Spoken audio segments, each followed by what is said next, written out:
So I'm now going to turn it back over to Erin. Everybody, please welcome our own events manager and Technoxy guru talking about how to stay safe online.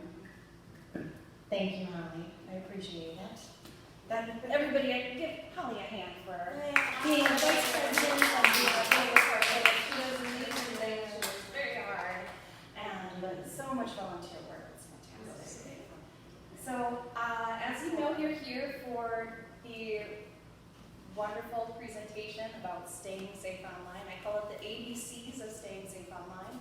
And everyone should have a little handout that gives you just a brief overview of everything that we're talking about today. Now, is this everything that is online, everything to stay safe? No, of course not. But it is a very good start to keep yourself safe while you're browsing, doing anything online with email and things on the telephone. I have a presentation here that not only brings together personal experience, but also experience with clients that I've had that have experienced issues online, and I've gone over and helped work through them. So you'll be able to see a couple of things to look out for. So with staying online, knowledge is power. I would sing a little song right now, but I don't need to do that. But in grade school, we would say, knowledge is power, you know what I know. The more you learn, the farther you'll go. But I don't need to sing the whole song for you. But it is true, like, knowledge is power when it comes to this. So the more you know, the better off you are when it comes to any of these issues online. So if you are really looking into these things and you need some more support, do a little research on your own. Google is our friend in that area. So typing any of these ABCs online and researching on your own is very good as well. So I have our ABCs, A through H. A is think before you click. I'm going to go through each of these very in depth, so don't worry about remembering them. B is be cautious on the phone. C is never allow remote access to your computer. D, use unique passwords. E, use two-step verification. F, beware of beware of browser hijacks. And G, update devices regularly. And H, which is an addition, it's not, some of these things are not on our pamphlet because I've added to the presentation since we made it. But using VPNs on public Wi-Fi. What are VPNs? And we'll go through all of these together. And it would be wonderful. I love taking questions, and I leave quite a bit of time at the end of the presentation. So if there isn't something that you're wondering about, something that you're thinking about, try to just, mark on the card somewhere as you're going along, and we can go together and figure out that question. All right, so the business of fraud, what are our fraudsters looking for? So fraud, unfortunately, is big business. It has gotten much bigger since COVID and everyone was at home. So being aware of what these fraudsters are looking for gets you ahead of the game. So you're able to make sure that you are not putting your information out there, that these fraudsters are then able to get that information. So they're looking for credit card numbers, personal information, your zip code, something of value like money or goods, or even advertising. Some of the fraudsters that are out there, they're just doing these things and getting advertising out there. I know everybody with Facebook here, is there a show of hands? Gosh, the amount of fraudsters on Facebook just doing advertising yuck it's terrible. So knowing what they're looking for and not giving them any of that information is very important. Okay, so I'm going to take you all now to a place that I've never been, and I actually took screenshots of this. Oops, sorry. I took screenshots of this, and the person who put together the presentation found these things from the ubiquitous dark web. So does everybody here know what the dark web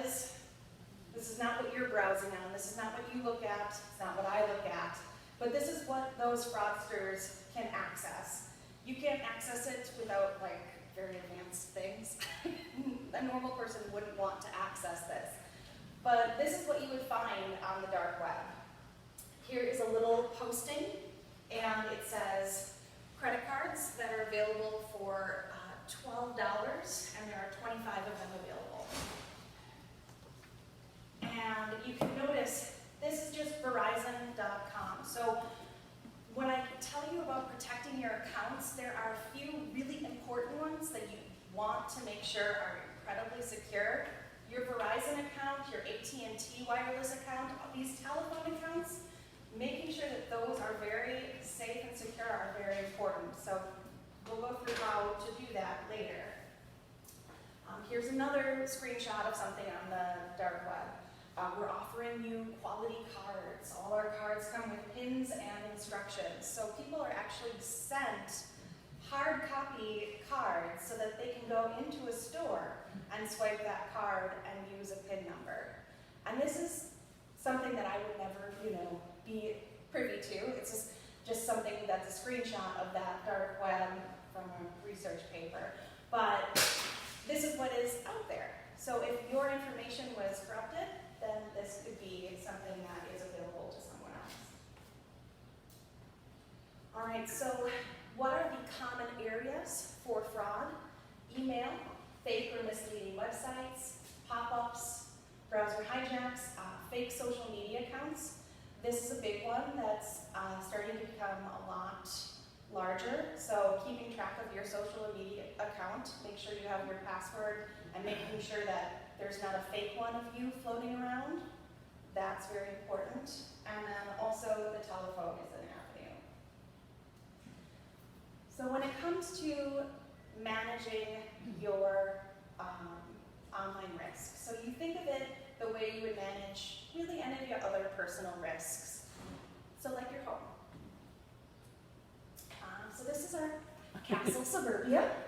We have our nice little car parked in the parking lot. We see the windows, the doors. There might be a few little bars on some of the windows, or there's a security door or something like that. So you're managing risk in a very, Castle Suburbia way. Instead of, no one here lives in a castle. Nobody here lives in a silo. Nobody lives completely away from everyone else. I don't think that there's a moat here with alligators, but I don't think anybody here has a moat with alligators. So you manage your risk accordingly, and you do the best you can. So when it comes to these fraudsters, they're using psychology a lot, not computer viruses to reach us. Now, are there computer viruses out there? Of course. There are things that can go onto your computer and do yucky things, but most of these fraudsters are just trying to really just kind of use social engineering here to trick you or scare you into doing something. So what do you have to do? You've got to be smarter and braver. All right, so social engineering manipulates victims through fear and anxiety, naivete, or coincidence. So an example of this would be, we're going to talk about thinking before you click. Sorry, I'm going to go back. An example for this would be phishing. So somebody would send out thousands or sometimes even millions of emails to an email list that was leaked. And coincidence could happen and you have a card that has that specific email, and you get worried because you think that card was then breached, and you click in your email on that email. So that would be a fear response in that social engineering situation. So what you would want to do is, of course, think before you click and not click on that link in the email. Look at there are some ways to see where the email is coming from, but really best practice here that I tell all of my clients, don't click on emails. Unless you know the person is sending you something, unless you know that person has a specific link that they're sending that you talked about, clicking on links in emails is just the worst way that you can, well, it's the worst way for you to find that information. You can always search online. You can always type in the name of the institution. So if you are getting something from Macy's, you can go to www.macy's.com instead of clicking on a Macy's card link. Several years ago, my daughter's dance group was in Germany doing performances in Germany, and I got a telephone call saying that her group ran out of money and couldn't afford to get home, and would I please send them some money for the flights home. And I mean, at first I was like, oh my God, and I was ready, just about ready. I said, wait a minute, they wouldn't do that. They wouldn't call me. And I said, absolutely not. And so I called the director and I said, no way. But it was so close. I think they were hacking my email because it was so close to what was going on. So that's something where you really do have to be careful. Oh, I'm gonna jump back in. You really have to be careful on the telephone because this social engineering is going on to induce that fear. Yeah. So someone may have, noticed that your daughter and the troop on Facebook, because some of the posts may have been made public, that they were in Germany, and then they were able to figure out a phone number from there and then make that call. So it's very important to just take a step back, contact your loved one directly, and then see what's going on. And they do it because I hear that and I get so scared. Yeah. I'm gonna, want to do something. And that's because you've got to be brave in these instances. And I'm going to show you a couple of tools a little bit later to kind of fight back with these telephone calls. One is No More Robo, and another one is Robo Killer. So I like Robo Killer because they have recordings that you can play for whatever person that's calling you, and they're like ridiculous recordings, like hello, hello, hello, have you heard, hello, like so it's a way to make sure that those spammers aren't spending time with somebody else, waste their time so that they can't harm anyone else. All right, so phishing, how does it work? Fraudsters create fake email using actual logos. For you, that was actually a spear phishing attempt. And spear phishing is where they are targeting somebody directly. So that is a bit more terrifying. But you can take a step back and manage it. And they send it to perhaps like millions of email addresses. And I'm trying to show you how easy it is for somebody to create a fake email. Pulling all of these logos offline just was a quick drag and drop into this presentation. All I had to do was open up a window and then drop these logos in. So it would be, just a snap to make an email and send them off. All right, so now we're going to go through, as a group, some fake emails, and I'm going to have you try to figure out what's fake about it. So right now, this is a Chase email. Look at how that pretty little Chase logo up here. But it's not actually coming from Chase. Now, when you're reading here, and I'll read it aloud, it says, "Dear customer, we recently reviewed your account and suspect that your Chase account may have been accessed by an unauthorized third party.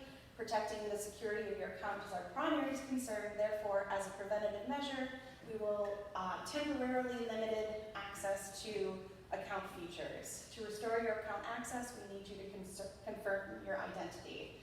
Please follow the link below to proceed to confirming your account information." Whoa. So when you're looking here, it looks pretty real, right? Even the link looks like it's coming from chaseonline.chase.com. Is there anything that would clue you into knowing that this is a fake email? Yes. Pull to the left a little, please, Erin, so I can see. To remove your account access, we need you to confirm your identity. That's a no-no. Yeah, so confirming your identity, they know your identity. Yeah. They know who you are. And you could confirm that this is fake just by going to the Chase online account. They know you, you go and sign in. Clicking on this link is just going to bring you to a dummy website. It's going to bring you to a fake website where you put in your username, you put in your password, and then it just doesn't log you in. And every time you do that, it populates your username and password into a form somewhere on their end. So making sure you do not click on these things is very important. All right, here's another one. It says, "Dear card member, upon intensive review of your profile, we've noticed that you need to resolve important security issues to prevent temporal deactivation. It is therefore recommended that you complete this process. Your security is important to us. Please click on the link below." Now this one even, has more fanciness to it. It has like a click here to provide feedback and more logos. Does anyone see anything that's a little fishy about this? Temporal. I said temporal. So does everybody hear temporal is a very, a word that we wouldn't really use. Security issues. Security issues. They don't show your name. They say There's card. no name, it says card member. So they don't even know your name. So that's a big red flag there. Temporal deactivation? Yeah, temporal deactivation. Has anyone ever heard of temporal No, deactivation? I've never heard that word before. So that's, this one is a little bit fishier. All right, so this is another attempt at spear phishing. So Nancy talked to us about one that she heard about on the phone, but this is an email. So all the names have been changed, of course, to protect their privacy. But this went to Bob Smith and to Mary Smith, and Mary is Bob's executive assistant. And there was an email saying, "I need you to purchase some Amazon gift cards from the store nearby on my behalf. What is a good time for you to pick them up?" And this is around October, so it's getting to be close to holiday season. It's not a really strange ask for, somebody to ask for cards for an executive decision, for an executive assistant. But it does get weird from here. Yes. I just got Ace Hardware confirming my purchase. So that's probably a spam one right there. Very spam. And I'll show you how to detect a little bit more about that later. Yeah. So, But I double check the email yes, before I do anything, and the email sounds really weird. they do. They really try to think about it before I clicking block on it. them and I delete them. Yes, you can block and then delete, and I'll show you how to do that as well. Okay, so here's the second email in this string that says, "Bob, I can go now if you are ready. I'm available to go anytime before 3. I have a go-to meeting with Joan and Helen at 3 from Mary." All right, so now this is where it gets strange. This is where the red flags start to appear. "Please go now. I need face value. 100 times 10 this morning. Purchase physical cards from the store. Scrape the back of the cards and email pictures. Send the codes to these emails." Oh my God. It's, it's definitely full of red flags. Nobody would ask you to choose. Nobody, your boss would not ask you to do this. So of course, Mary at this point is like, "Oh, this isn't real." If she isn't, she should be fired, right? That's fair. If Mary doesn't know at this point that she's definitely off the administrative assistant list. But, at this point, Mary picks up her phone, calls Bob. Bob says, "I've never had, this conversation with you." They then change all the passwords and move forward so that this doesn't occur again. Yes.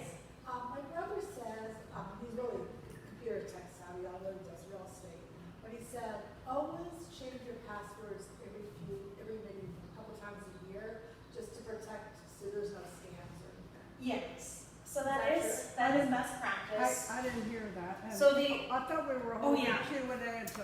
Oh, sorry. let's wait for Q&A. Sorry about that. Okay. I get distracted. Thank you, Holly, for keeping me on. Sorry about that.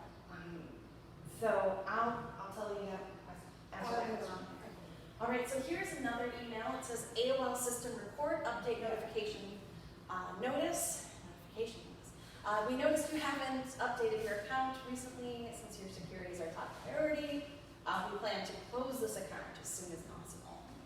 It's going to take 3 days unless you act soon. Unless you verify this account, it will be closed in 72 hours. So this one's very, very fishy. They're not going to close your account in 72 hours. You would be able to figure that out. Is there anything else that you see here that would just give you a little red flag? Nothing here? I always point to this one, notification notice. Sometimes when fraudsters are sending out these mass emails, they don't have a very clear grasp of the English language, so repetition of the same word pops up quite frequently. So think of it as, you type an email and then you translate it using Google Translate. That's basically what's happening here. All right, here's another one. This is scary because, I'm always on a budget, and that number that jumps out at me, that would get me right away. But it says your Amazon order placed on March 12th has been processed. Here's your order number, here's your tracking number, call us. Can't read it. Oh, so I highlighted the spots that, really seem to be a bit fishy. First of all, when you're receiving an order receipt, at the top it says JELJILL3456@gmail.com. So that's not an Amazon account sending you an email. So you know right away that is not real. If you are still concerned about this, because I know people use third-party vendors with Amazon, you can go directly to your Amazon account, look at your orders, and see if there's anything there. You're not going to see this charge there. That's not there. All right, so this is an AOL notification. It says final notice, 3 stars. Oh my gosh, it's terrifying. It says dear valid user, starting March 2nd, 2022, our customers that are not yet to update their email account will no longer be able to log into their account through email addresses due to the recent month upgrade. Please follow the link below to, I think it says update your account. Click here for new version. So, they can trick you. If you get into a moment where you're frustrated, you're anxious, you're not thinking clearly, you could click on something like this, but just thinking before you click would stop anybody in their tracks. All right, so here, another one of these emails. This Is is, there a way to put it in presentation mode so it goes to the whole screen? so I have this saved as a PDF because Oh, I see. the Wi-Fi is down in the building. Oh, Okay. So that is why it is a little bit smaller. Maybe I can just increase the size. Great. Okay. All right, so it says, thank you for purchasing Apple iPhone 11. Dear lifelong consumer. Thank you for purchasing Apple iPhone 11 from Jimmy International on PayPal. Oh man, if anybody's going to Jimmy International here, let's not. But it gives you an invoice number, product, order date, and then it says for any query or concern regarding your purchase or wanted to make any changes regarding delivery address, feel free to contact our accounts department.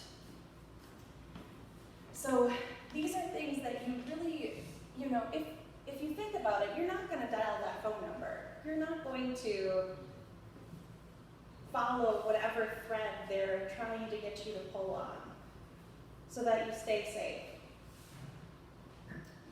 All right, so let's move to this one. All right, this one actually made me a little bit nervous when I saw it because I'm very private with my image. My Facebook profile settings are set to as private as they can be so that no one can even search for me at times. Some of my posts I only allow a certain audience to look at, and I don't allow for my whole friend group to look at.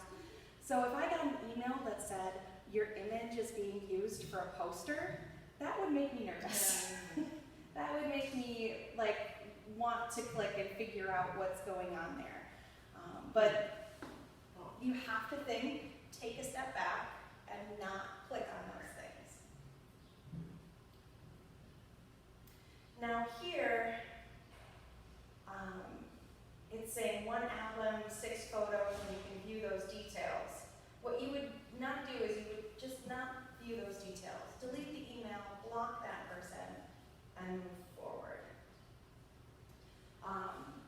Another thing that I really like about Gmail and the account security that they provide is they are starting to tell you, these emails don't look safe. Yeah. Don't click on this. They give you a big banner here that says, this message seems dangerous. So you aren't going to click on that. If something looks dangerous, you're going to say, nope, I don't want anything to do with that. And then you're going to move on, delete, and block.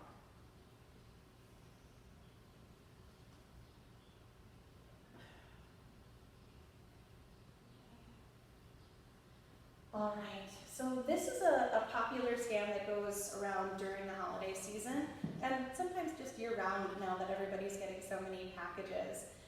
It's UPS, it's Amazon, it's FedEx that says, hey, so-and-so, unfortunately UPS wasn't able to complete your delivery. So track your package. And if you have been ordering things, you're not going to click on this email. You're going to go directly to those websites that you had ordered things from and look for the tracking number there. Look for the information there. Because things that are coming to your email could be very suspicious. So take a step back, find what you've been looking at, and see if you can locate what you may have purchased. So we talked about fear and anxiety causing these emails with social engineering, how to, these emails are making you want to click because of those. This email is more on the coincidence side. So for me, if I received this email, I live in a house. I would immediately delete it. But if you live in an apartment complex and the management may be shifting, things might be moving around, you may not know who's sending emails to you. So you might want to click on something that could then tell you about this emergency exit map. What should you do in this instance?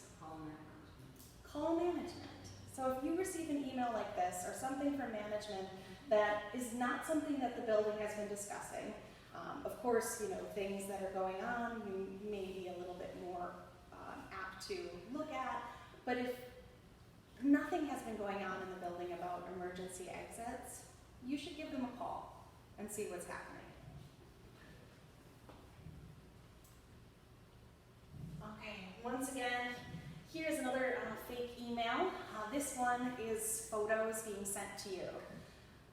Now, I didn't notice this when I was doing this presentation a few times, but then one of the people noticed something very dramatic that is different and wrong about this email. Does anybody use Dropbox? You do. Do you know what's wrong with it? The logo. The logo. The logo is not even the Dropbox logo. So they made a total error there. So noticing that, you're able to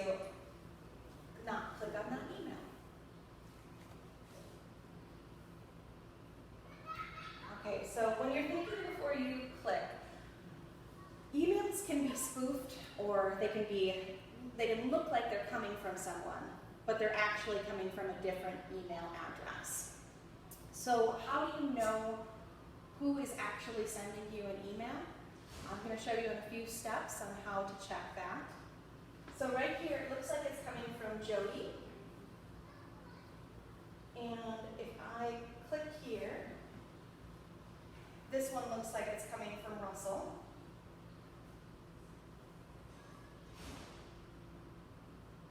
And how do you know that it's actually coming from Abby Russell? You can click right here on this little arrow, and it's going to drop down and show you that this is actually coming from abby.russell at Montgomery County, Maryland.gov. That's legit. So that's What legit. does it say? I mean, what would it say? Just an example. So if it was not coming from that person, I'll show you.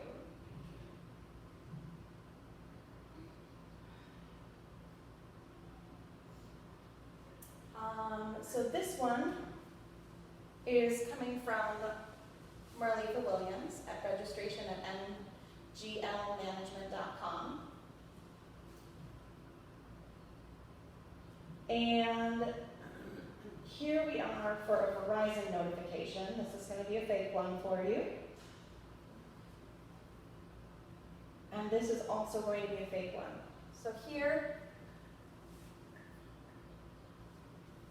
it says it's coming from Catherine Olson. But you're looking here, if you know a Catherine Olson, that's fine and great. But it says at upis.br. That is Where is Brazil? Brazil, but that's not, is it? I'm sorry. But so that's not probably coming from your Kathy, unless your Kathy is from Brazil.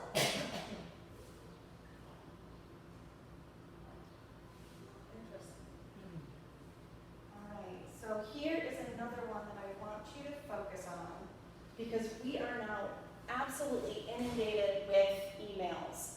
So people that are getting all of these advertisements and political campaign things, your email fills up, and oh my gosh, the listservs too. Your email fills up every 30 minutes with so many that just come in. So you want to unsubscribe from these things. Yeah.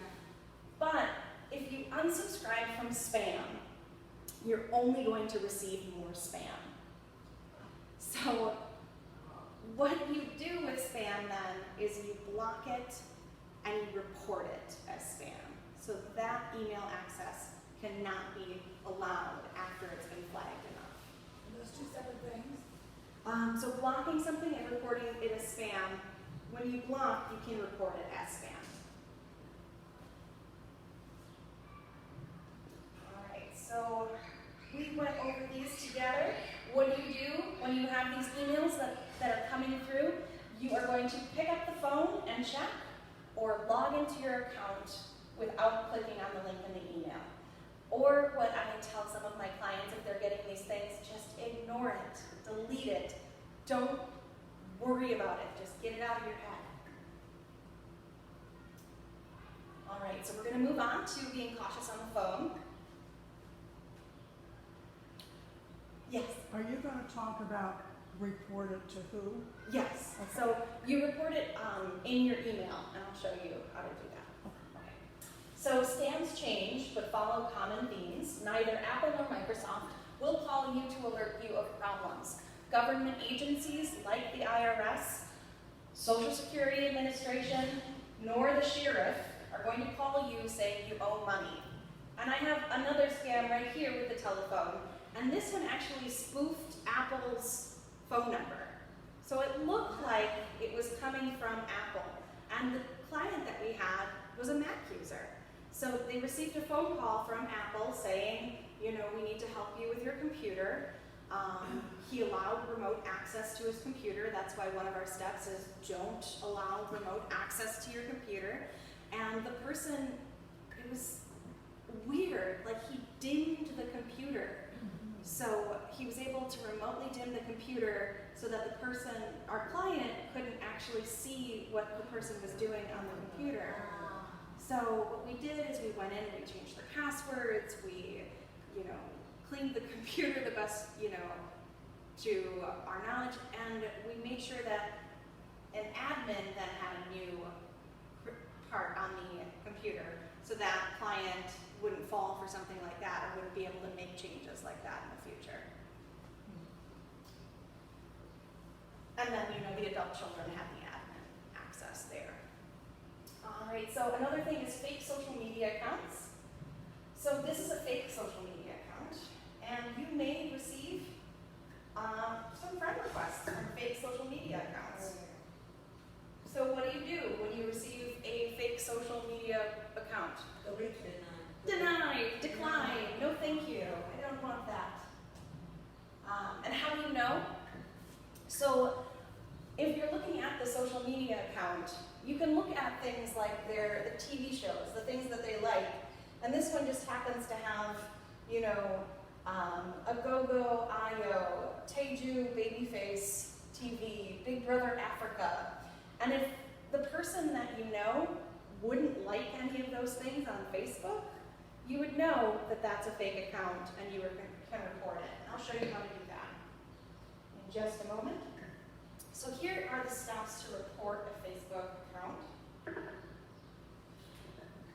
When you receive that request, you can go to their page.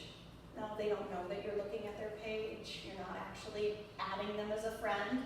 And instead, you're clicking on these three little dots on the far right-hand side of the screen. A drop-down menu pops up. It says video recall, report, or block. And you can block that person. So what do you want to do? You want to report something shared, report this profile, recover or close this account, or want to help Benjamin, you would want to report. If you know it's a fake account, report the account, block the account, and be done with it. So here is what's, you would just click on report this profile.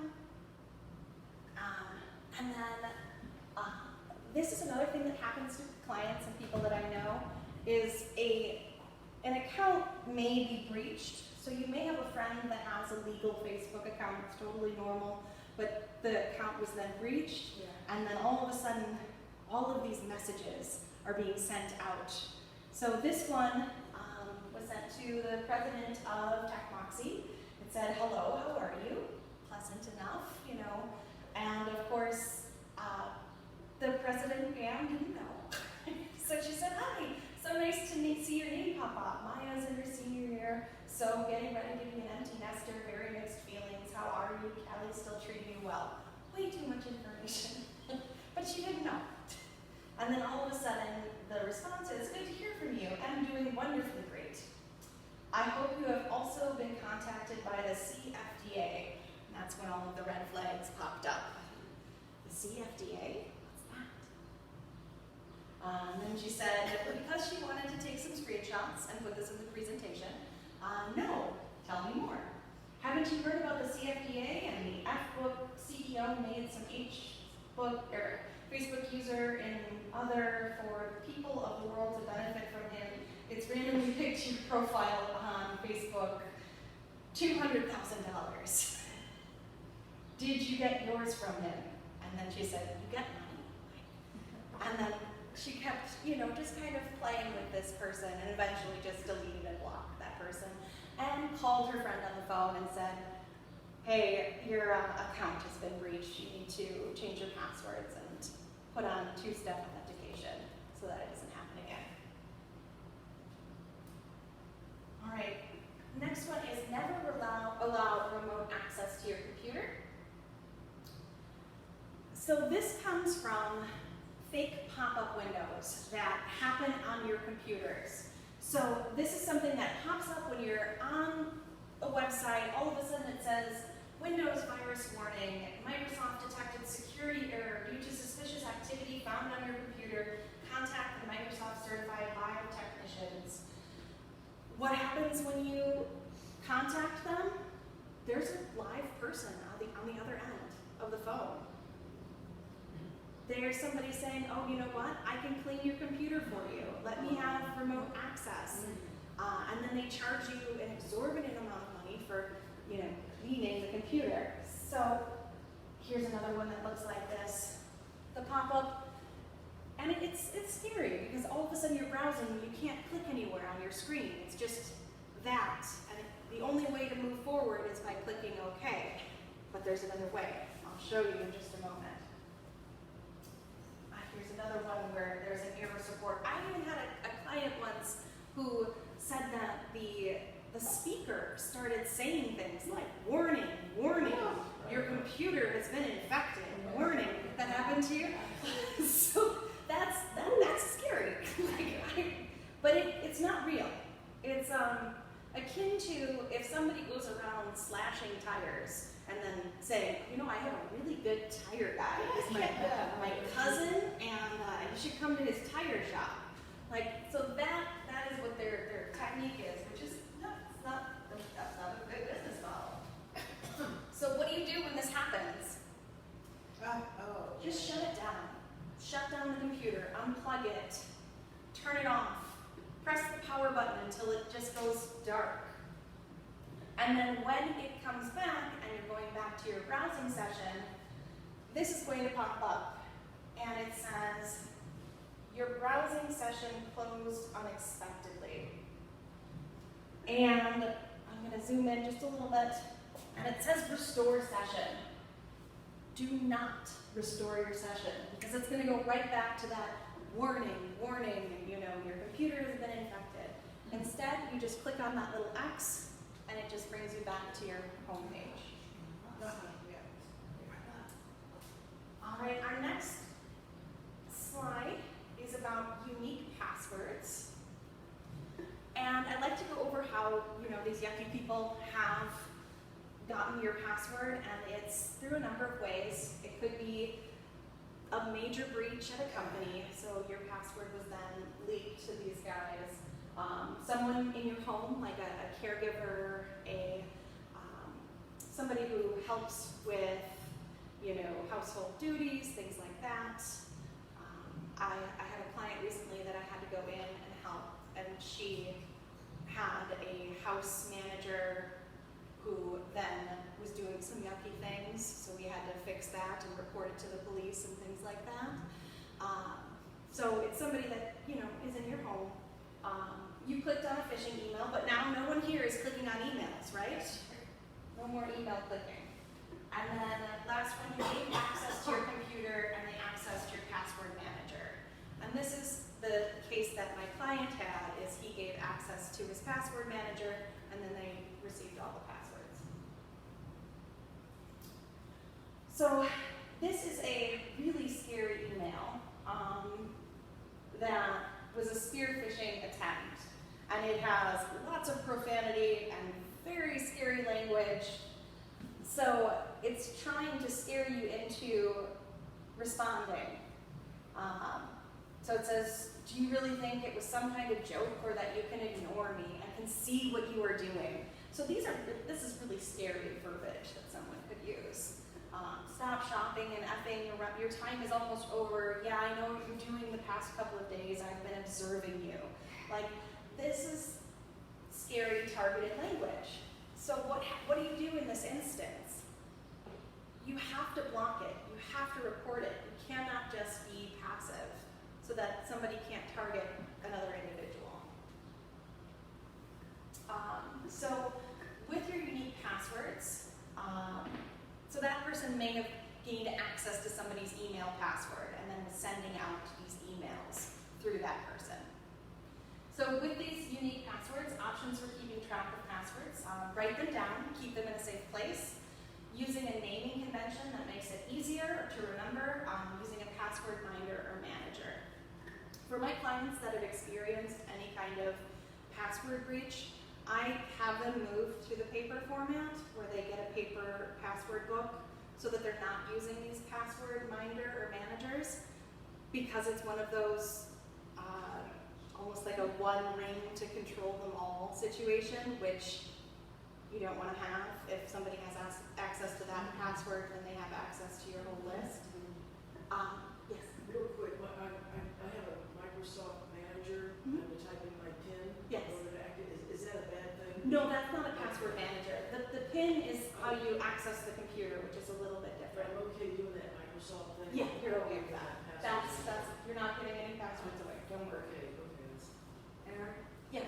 could you just be a little, or give an example of a password manager? Oh, that sure. I would- So a password manager for Mac users, it's already on your computer. It's called Keychain.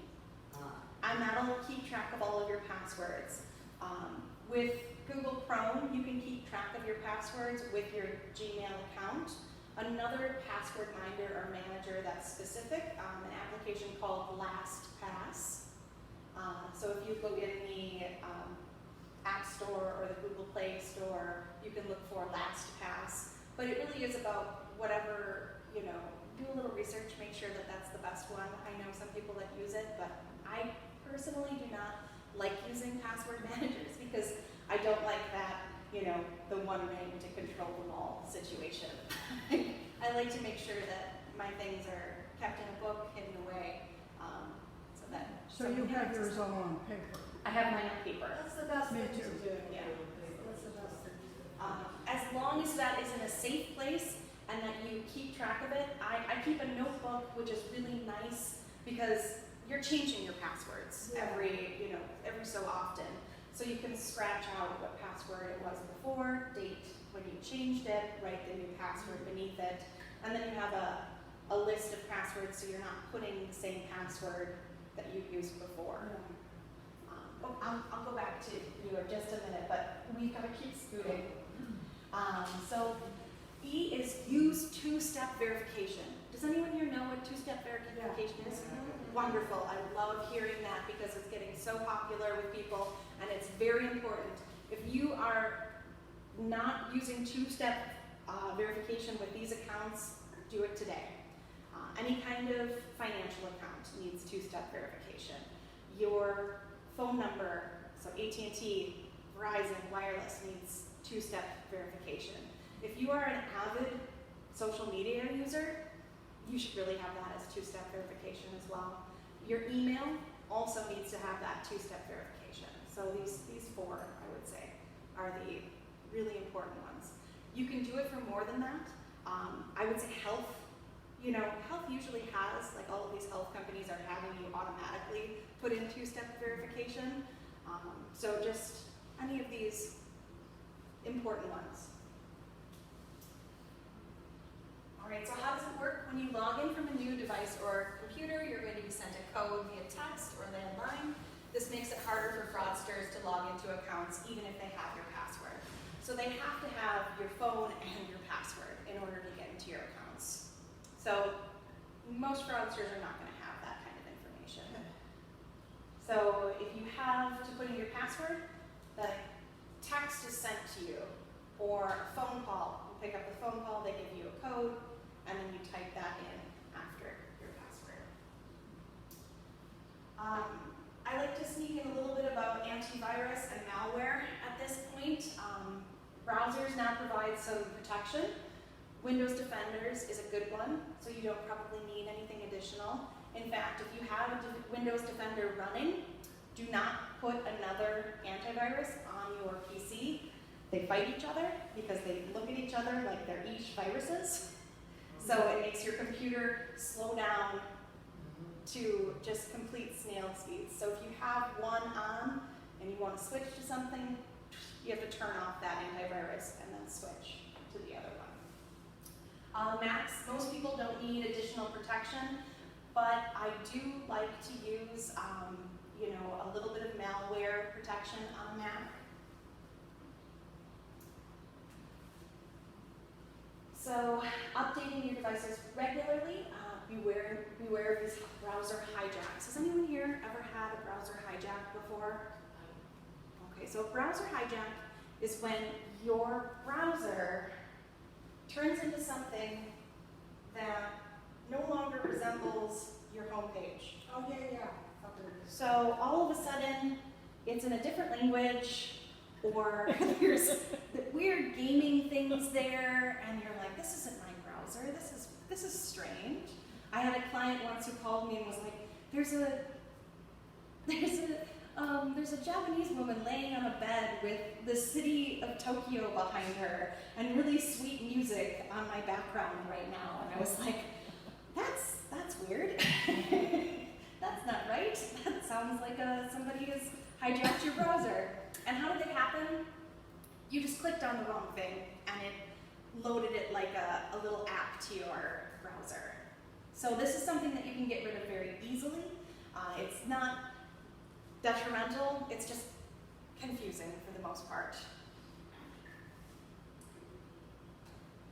So how would you get this on your computer? How harmful are they? Unless it's something that can get to your passwords, you're probably okay. So it's not too harmful, it's just more annoying. And if you want to get rid of them, you just have to follow these steps. So if in Gmail or in Google Chrome, when you have your account loaded there, you go to the upper right-hand corner where your little name is. So this was the president of TechMoxie, so it's a P instead of an E. And then it drops down to More Tools. And then after you're at More Tools, you go to Extensions. And that's where it is. It's actually an extension that was added to your Chrome. So you can get rid of any extensions that are there just by clicking on Remove. So you could get rid of the Cisco web extension, application launcher, anything that is there. Yes. We're gonna call you up and have you do this. That's fine. I love doing quick little, these are the simple ones that I like managing. Calling me about printers. It's my least favorite thing. I say that lovingly because my father is the, CFO of a printing company. So of course, all of my issues are then with printing. So I can get through printer issues, but they are my least favorite. All right, so next we have, so with browser hijacks, if you do get a browser hijack, I want you to automatically install this malware software onto your computer. Not automatically. Go to malwarebytes.com. And malwarebytes.com is a great program to stop these little things from happening in the future. So you could run that malware scan, it will make sure that it's taken off of there so that you're not having anything yucky pop up from that point forward. All right, the next one is incredibly important, and you'd be surprised how many people, even tech people, forget these things. Like, update your devices. When there is a new update that comes out, update that immediately. Set your things to update automatically. Making sure these updates are there, fix a lot of bugs, put in wonderful security patches to keep us safe.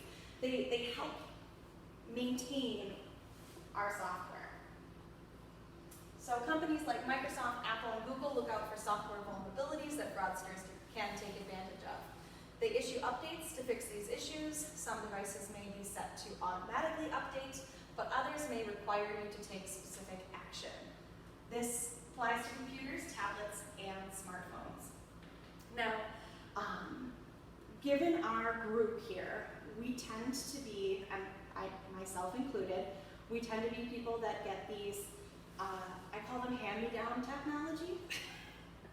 It could be, for my husband, he hands me down, he hands technology to me and then I use it. Now, there comes a certain point where they no longer update. So you have to make sure that you have like a device, or you're not doing anything risky on a device that isn't updating anymore, if that makes sense.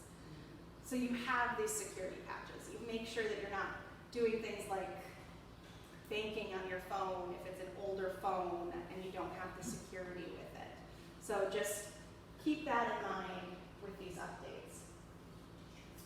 And last but not least, use VPNs on public Wi-Fi.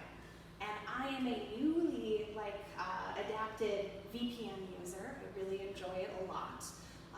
I like the way that I can change my location when I'm using, and I will tell you what VPNs are in just a moment. So what is a VPN? A VPN is a virtual private network. So it's a service that creates a safe encrypted online connection, and a VPN adds more privacy and anonymity online, or it will circumvent geographic blocking censorship, and I'll tell you about that. It's a fun thing to do. It varies in cost, and you look into, I would say look into what plan is best for you. Here are some examples of VPNs. They're not all of them, there are others out there. The VPN that I use is Surfshark, and I like it. It's about $50 a year, and it adds a level of privacy and security to browsing on a Wi-Fi. So here we are in the lovely Guy Mason Recreation Center. And if I were to access their Wi-Fi right now, and there was a yucky person on there, and that yucky person knew how to do yucky things, they would be able to get into my phone, unfortunately. Now, if you add that VPN, you're encrypted. You're no longer going to have somebody being able to access your information. That doesn't mean you get to go wild with it. I still would never do the following things on a public Wi-Fi. I would never do banking on a public Wi-Fi. I would never, send really important information over a public Wi-Fi. These are things that you keep private in the safety of your own home. So having that VPN is very important if you're using something in a public space. So if you're going, say, to a hotel in a different country, or if you're going to, even in this country, if you go to a hotel, having a VPN on and keeping yourself safe while you're using the Wi-Fi there is very important. What do you mean by having a VPN? You go and, is it like downloading an app? Yes, so it is like downloading an app. I also have it downloaded onto my computer. So I have it on my computer itself, and I have it on my phone. And then you have an account with that VPN service, and then they protect your private browsing session. The VPN, it doesn't come with any other programs that I would purchase? No, it will be one. Sometimes they ask me for it, or I'm assuming I have it because it pops up, but I don't know whether I'm supposed to get a VPN or I have one. So I'll show you an example of my VPN that I use, so you can see it. So this is Surfshark. Let's see if I can make this a little larger for everybody to see. And I wouldn't say it's the best VPN ever. I would say that I like it because it's affordable and it suits the needs that I have. But can't seem to enlarge it for some reason. Erin, does that cover as many devices as you want it to? It will, yeah, it will. So for me right here, this is my VPN. I can go to a different location. So if I go to the location right here, you see that I have United States. Ashburn is one that I use frequently. I also like to pretend that I'm in Paris occasionally. Now I'm not obviously in Paris, but it is cute that I can think about that. There's also a static IPA where you would just choose one of the locations that are listed here.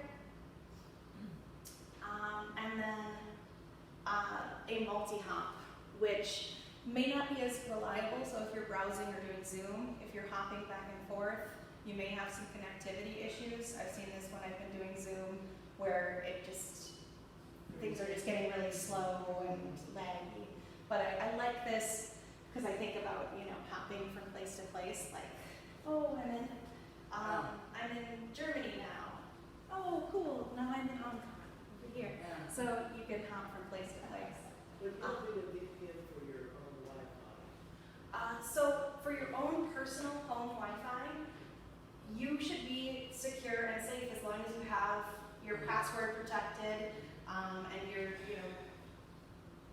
sorry, as long as your password protected Wi-Fi has not been, breached in any way, you should be safe at home without using a VPN. Now, is that true with everybody?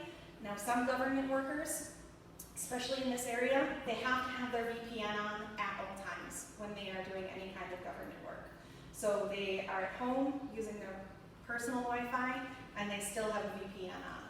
So it is dependent upon your risk level. Like I said, we live in Castle, suburbia, not, castle. So you've got to assess your risk from there. Yes. Oh, sorry, I'm just going to go back to the presentation for a second. All right, thank you, everybody. Oh yes, so I do have time for questions. Do I have time for questions? 11:15. A little long, but that's okay if there are any other questions. One more thing, Yes. Nancy Simonson here has agreed that if people are having tech issues with their email or their phone or whatever, she would be happy to help. So spread the word that we do have tech help at Glover Park Village, and we can, if you get on the phone and you want to call us and say, I need help, we can find Nancy. Does she come Yeah. over? So, I prefer not to go to Just people's verbal, houses, do it on the like, phone. we could meet here, Okay. or, That's fair. or I don't wanna go to private homes. Right. Or on the phone.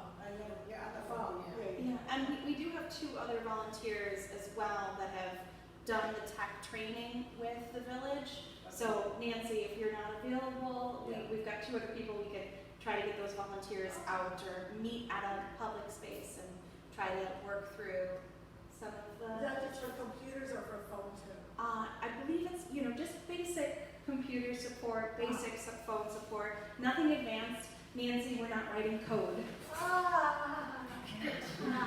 Good. I'm not opening the black box on anybody's computer. That's not happening either. So it's just very, low level support. If you just need help with email or downloading an app or, creating something that you would like to learn. Let's say practical stuff. Practice. I don't fix computers. What if you have to delete, there's something on my cell phone that's old stuff from 2019 pictures.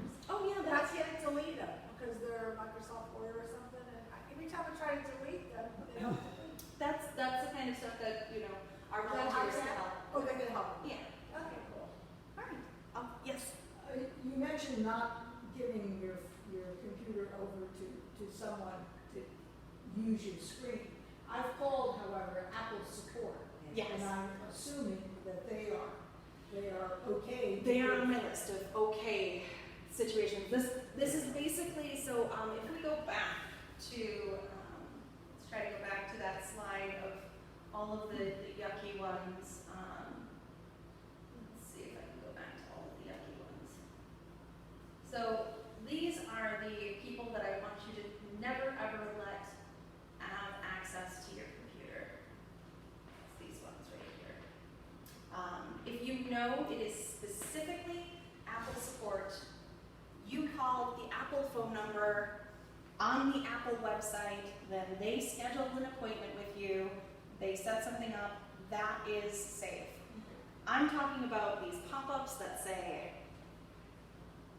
dial this phone number to fix your computer, clean your computer, getting an email saying, I need to have access to your computer to help you with this or that.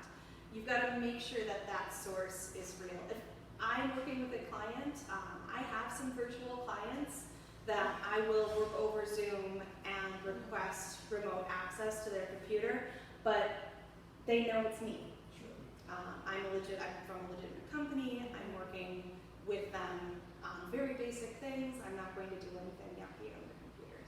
Do you have any view of McPhee as a security source on the computer? It's a hard question. So antivirus programs are based on your risk level. McAfee is a company that has some roots that I'm not super happy about. So I don't know necessarily whether or not it's the safest antivirus, but it is, once again, it's a notable company like Norton, all of these Do things. you have a favorite antivirus? So when I used PC, I used Norton antivirus on my PC. McAfee, I've worked with clients before that have McAfee that don't have experience problems, but in the presentation today, the newest Windows version out there, they have Windows Defender, so they have their own, they have their own antivirus that all of the teams and everybody worked on, and it's compatible with Windows, and I would recommend that if you're using a Windows. I'm using a Mac. If you're using a Mac, you don't necessarily need the antivirus. You would just need that malware bites. Is there a difference? So malware is different from virus. Virus is something that, Oh, that hurts your computer. well, it'll go in and it'll do really yucky things behind the scenes. Malware is more like things that are popping up on your computer, things that hijack your browser, things that may install a program behind the scenes that is tracking your keystrokes, things like that. So, yes. So if you have a Mac, what about Norton?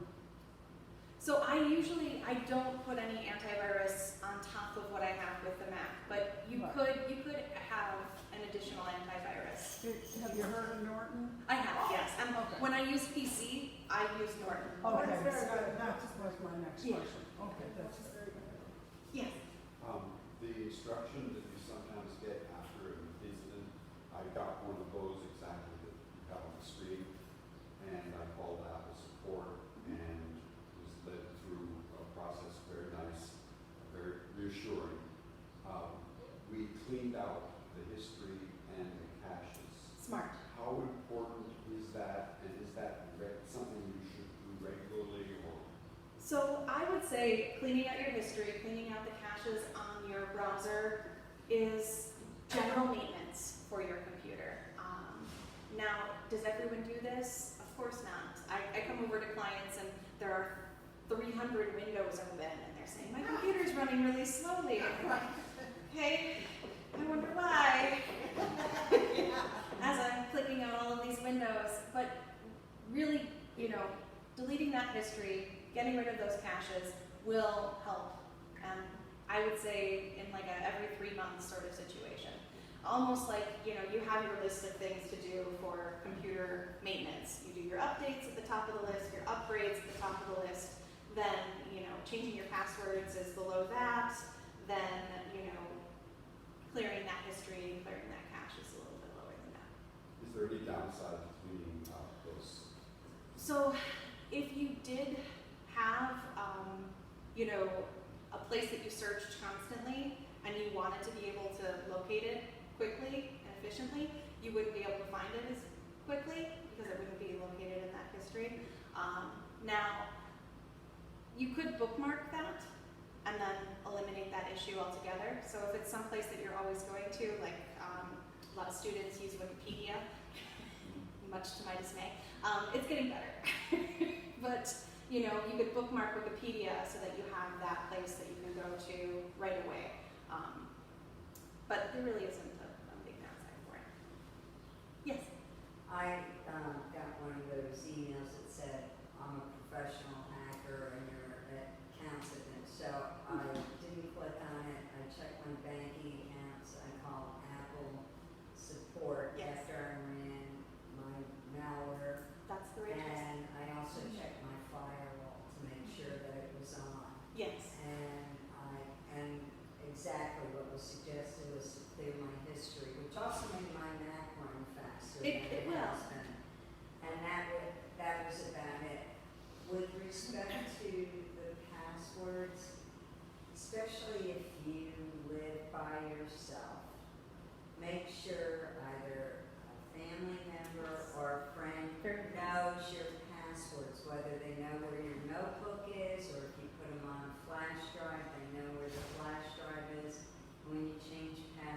make sure you change that so that somebody can help you out, maybe when you can't do things for yourself. It's very, very important, and I know this is a little bit of a lower point, but I do actually do a presentation about the digital life after you are gone.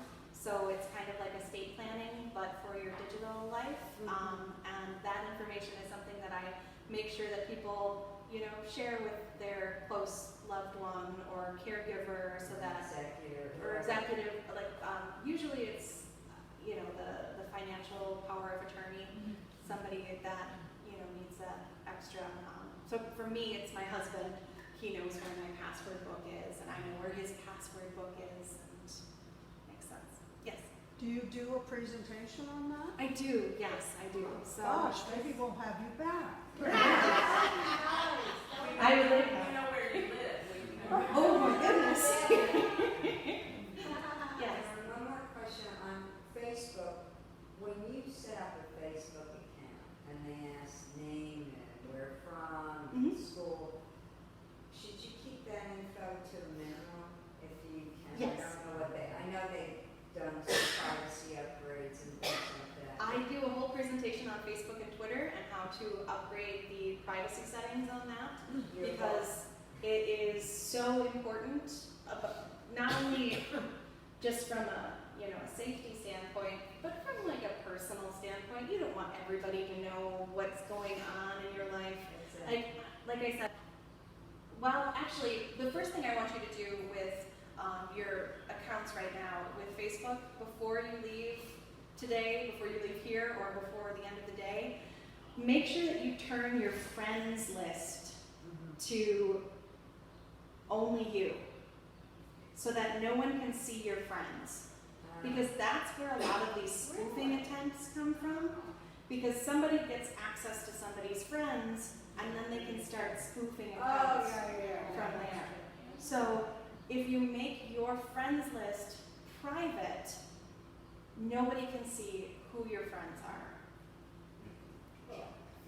Yes, Just as on the final note, are you allowed to talk about TechMoxie? I am allowed to talk about TechMoxie if you would like me to. Yeah. Okay. So TechMoxie is a company that does a lot of tech support and tech coaching for clients that want to become a little bit more savvy and get a little bit more moxie with technology. We work with small businesses, we work with women-owned businesses, and a lot of seniors that need a little bit of extra support. So I usually work with a lot of older clients, and the president of the company, it's a women-owned business. She works with a lot of the small businesses and younger clients that are trying to just connect a little bit better out there. So it's a nice company. I really enjoy it. Yes. Good for you. Thank you. One of the ways that I got one of those that we have on the screen was through Facebook. Yes. And it was at the top corner of Facebook where it has notifications, messages, notifications that supposedly alert you that somebody has just posted something of interest for you. Near that were advertised ones, but they have the same red dot when something has come in. Yes. And I, on a reflex, clicked on that red dot before I realized that I wasn't clicking on messages, I was clicking on advertising messages. And it immediately became one of these. And that's why Facebook is in so much trouble because they are terrible at policing advertisements. They are awful. They have departments and teams and all of these people working, but it goes up so quickly that these things get out there and people are then, you know, victimized by it. But if this happens, like I said before, just shut it down. I've even had, you know, clients, if they are really worried about it, like just taking the battery out of their laptop. Now you can't do that with a Mac. but you can just press that power button and then just let it go completely blank. And then reboot and do not restore. Restore sounds like such